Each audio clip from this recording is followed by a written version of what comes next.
Que a graça do nosso Senhor Jesus Cristo, o amor de Deus e a companhia do Espírito Santo estejam conosco nesta hora.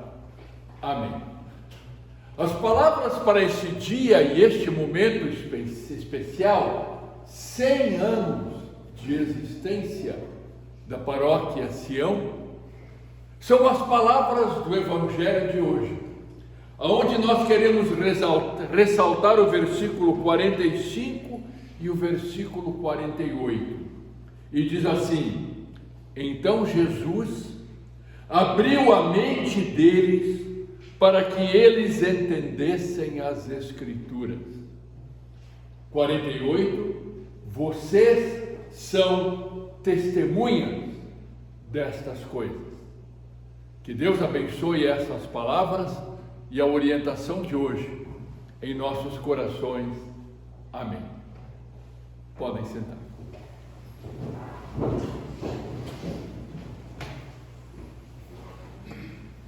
Meus queridos irmãos, jubilares, irmãos que com alegria comemoram esta congregação, o nascer desta congregação, comemoram e lembram os nossos antepassados que trouxeram essa fé até aqui. Como cristãos, nós estamos diante de um livro que suscita muitas dúvidas, muitas perguntas. E como cristãos eu pergunto: vocês entendem tudo o que está aqui? Ou vocês também têm muitas dúvidas e muitas perguntas? Se vocês têm muitas dúvidas e muitas perguntas, fiquem tranquilos. Os discípulos também não entendiam tudo. Por isso que Jesus lhes deu a capacidade de entender. E vocês imaginem, eles estavam trancados numa sala, com medo dos judeus. Por que medo? Porque Jesus tinha sido morto e eles poderiam ser perseguidos e mortos também. Então eles estavam trancados. E de repente, Jesus aparece no meio deles. E a grande pergunta é: por onde ele entrou? Pelo buraco da fechadura que não foi. Como é que Jesus está aqui?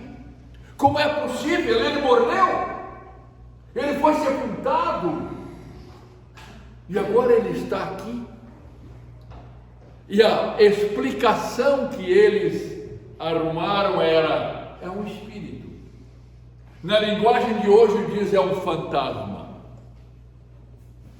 Não que eles acreditassem que isso fosse possível, aparição de espírito, aparição de fantasma. Nós sabemos que isso não existe, mas a admiração, o medo, trouxeram para eles a explicação mais fácil, porque nós também temos essa explicação. Quando acontece alguma coisa que nós não entendemos, nós dizemos: isso aí é coisa do além. Foi a explicação que eles arrumaram. E então Jesus entendeu que eles não entenderam. Porque imagine, aqueles discípulos haviam testemunhado coisas maravilhosas. Ressurreição eles testemunharam. Jesus ressuscitou o filho da viúva de Naim. Jesus ressuscitou a filha do chefe da sinagoga. E ainda disse uma coisa que todo mundo riu, mas esta é a verdade para nós cristãos.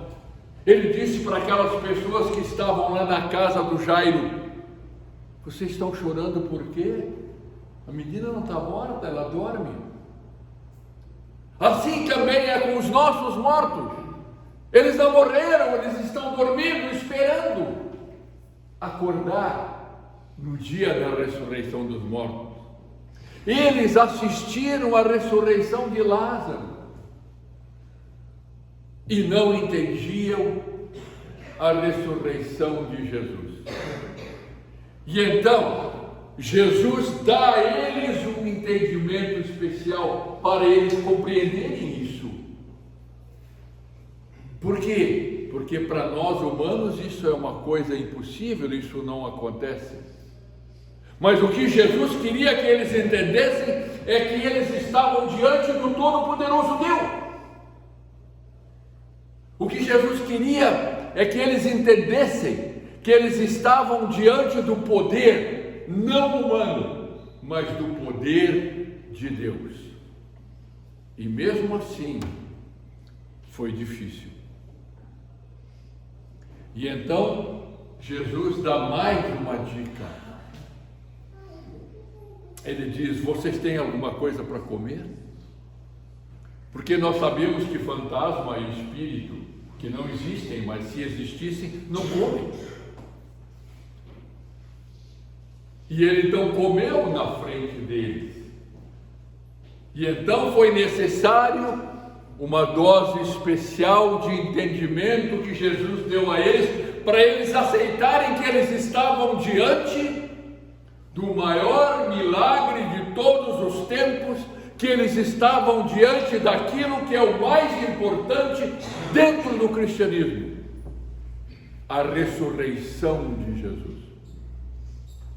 E por que a ressurreição de Jesus é uma das coisas mais importantes dentro do cristianismo? Porque a ressurreição de Jesus prova que Deus aceitou o sacrifício do seu Filho. Deus aceitou o sofrimento e a morte na cruz como pagamento pelos erros e pecados de todo o mundo. Porque a ressurreição é a coisa mais importante do cristianismo? Porque ela prova de que Jesus é Deus. Jesus é o Filho de Deus. Jesus é aquele prometido que veio ao mundo com uma única finalidade: sofrer, morrer e ressuscitar para o perdão dos pecados de todos. E a ressurreição de Jesus é tão importante que precisa ser entendida e crida, que o apóstolo Paulo, em Coríntios capítulo 15, diz: se Cristo não ressuscitou, é vã, é inútil a nossa fé e a nossa crença. Mas Cristo ressuscitou e apareceu aos seus discípulos. E aí ele diz uma coisa que também envolve a nós, não só aqueles 10, 9 que estavam lá, porque nem todos estavam presentes nesta aparição, mais importante para nós. Jesus diz para eles: vocês são testemunhas destas coisas. E eles foram testemunhas. E eles saíram a testemunhar e a pregar em Jerusalém e arredores e no Império Romano, que no Senhor Jesus Cristo nós temos perdão, vida e salvação. Só que o diabo não gostou disso. O inimigo do cristianismo não gostou disso. E começou a instigar as pessoas a matarem os cristãos. E foi isso que aconteceu, mas eles não pararam de ser testemunhas. Eles foram testemunhas mesmo diante do perigo de morrerem. E porque eles foram testemunhas naquela época, nós estamos sentados aqui hoje. E eles foram testemunhas em todo o Império Romano. E o Império Romano era um mundo conhecido de então. E o Evangelho da ressurreição, o Evangelho do Cristo vivo e ressuscitado, chegou aos mais extremos pontos do mundo. E chegou também num lugar chamado Germânia. E na Germânia viviam e moravam. Um dos poucos povos que o Império Romano teve muita dificuldade para conquistar, mas o Império Romano conquistou, e o Evangelho também, e a Germânia se tornou cristã. Mas o diabo viu que matar não adianta. Quanto mais os cristãos eram mortos, mais eles cresciam, mais eles testemunhavam. E então o diabo aplicou outra estratégia. Ele começou a colocar dúvidas e desviar a fé dos cristãos. E isto fez com que, com o passar dos 100 anos, no passar dos séculos, o cristianismo começou a se desviar. A tal ponto que Jesus ficou em segundo lugar. E então, lá na Germânia, Deus fez surgir um reformador. Deus fez surgir uma outra testemunha, uma nova testemunha poderosa. Deus levantou Martinho Lutero. E ele, com o Evangelho na mão, assim como nós lemos no Apocalipse, o anjo que voava pelo céu carregando um livro, Lutero trouxe de volta isto que Jesus pediu que os discípulos fossem, e eles foram testemunhas. Lutero trouxe de volta o Evangelho do Senhor ressuscitado. E a Germânia se mudou novamente. Só que lá, por questões políticas, a vida ficou muito difícil. Então alguns resolveram ir para o Novo Mundo. No mundo, na Europa, havia a propaganda do Novo Mundo. Só faltava dizer que o ouro e os diamantes brotavam que nem grama. A propaganda era muito grande do Novo Mundo.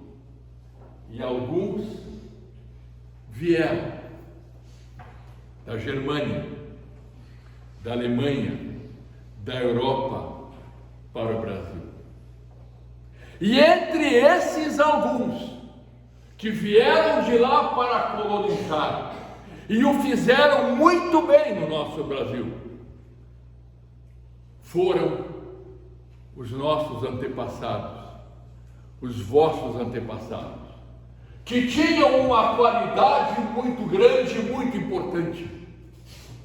Eles vieram e trouxeram junto consigo seu testemunho, sua Bíblia, sua escola, sua igreja, sua convicção, seus pastores. E foi assim que há 100 anos atrás, ou mais até, porque a história não é matematicamente precisa, ela acontece e depois nós interpretamos, porque a história só pode ser interpretada depois que ela aconteceu, e não antes. Então, 100 anos ou mais, os vossos antepassados, e eu digo nossos porque minhas raízes também estão aqui. Aqui, antigamente, morou o irmão do meu avô. E essas pessoas vieram como testemunhas e trouxeram a sua igreja. E graças a eles, nós estamos aqui. Vocês estão aqui. Esta congregação está aqui. Eles foram testemunhas. Os discípulos foram testemunhas. Os primeiros cristãos foram testemunhas. Os europeus foram testemunhas. E agora chegou a nossa vez de ouvir o que Jesus está dizendo no nosso Evangelho. Vós sois testemunhas destas coisas. E por que Jesus nos escolheu? Não porque nós somos mais bonitos, especiais ou mais inteligentes que o resto do mundo. Jesus nos escolheu porque Ele nos ama, porque Ele nos quer bem, porque Ele confia em nós. Hoje, os testemunhas de Cristo somos nós. Lembrem-se disto. E agradeçam a Deus e tenham um coração agradecido pelos vossos antepassados que trouxeram esta igreja, esta doutrina, esta fé também para aqui. Lembrem, existe uma ilustração muito importante que vai esclarecer tudo o que Jesus está pedindo para nós quando Ele diz: vós sois minhas testemunhas. Diz uma história que depois da Segunda Guerra Mundial, eles estavam reconstruindo uma igreja luterana na Europa. Esta igreja, quando ela tinha sido construída, os irmãos colocaram sobre o altar uma estátua de Jesus. E o bombardeio destruiu essa igreja. E depois da guerra, os irmãos se reuniram para reconstruir o seu templo, reconstruir a sua igreja. E no meio dos escombros encontraram a estátua, agora quebrada, com o rosto destruído, sem mãos, sem pés. E depois de terem reconstruído esta igreja, eles colocaram a mesma estátua sobre o altar. Não reconstruíram a estátua, mas colocaram assim como ela estava, mas abaixo, na frente da toalha do altar, eles escreveram: vocês são a minha boca, as minhas mãos e os meus pés. Em outras palavras, vocês são minhas testemunhas. Queridos irmãos, durante 100 anos, vocês foram testemunhas. Testemunhas da ressurreição, testemunhas da salvação unicamente em Cristo. E cabe a vocês agora continuar sendo testemunhas de Jesus. E para isso Ele vai dar a vocês entendimento, força e bênção. Lembrem-se, nossos antepassados foram testemunhas aqui. Por isso estamos aqui.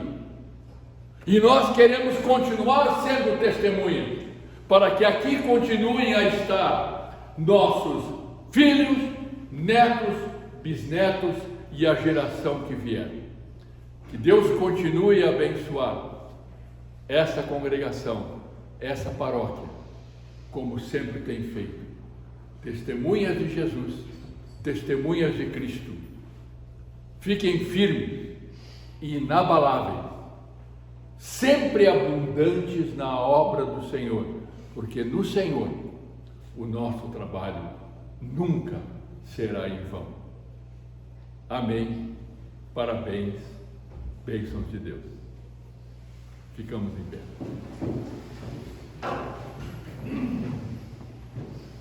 Querido Senhor Jesus, obrigado por teres dado a nós este compromisso de sermos tuas testemunhas. Às vezes nós fraquejamos, mas sabemos que tu estás ao nosso lado, com a tua bênção e tua orientação.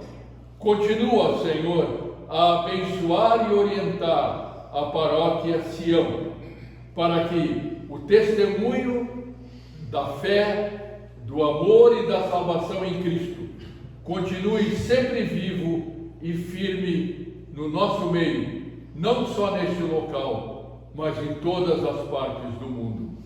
Em nome de Cristo, nós o pedimos. Amém. Muito bem, querido irmão, já que você chegou até este ponto da mensagem, eu peço que você não se esqueça aqui embaixo de deixar um comentário dizendo aquilo que você achou desta mensagem. Também não se esqueça de deixar um joinha, se inscrever no canal e o mais importante, eu peço que você compartilhe essa mensagem se você gostou, para que a palavra de Deus chegue a cada vez mais lares, cada vez mais pessoas também venham conhecer o grande amor que Deus tem por cada um de nós. Tenham todos uma ótima semana.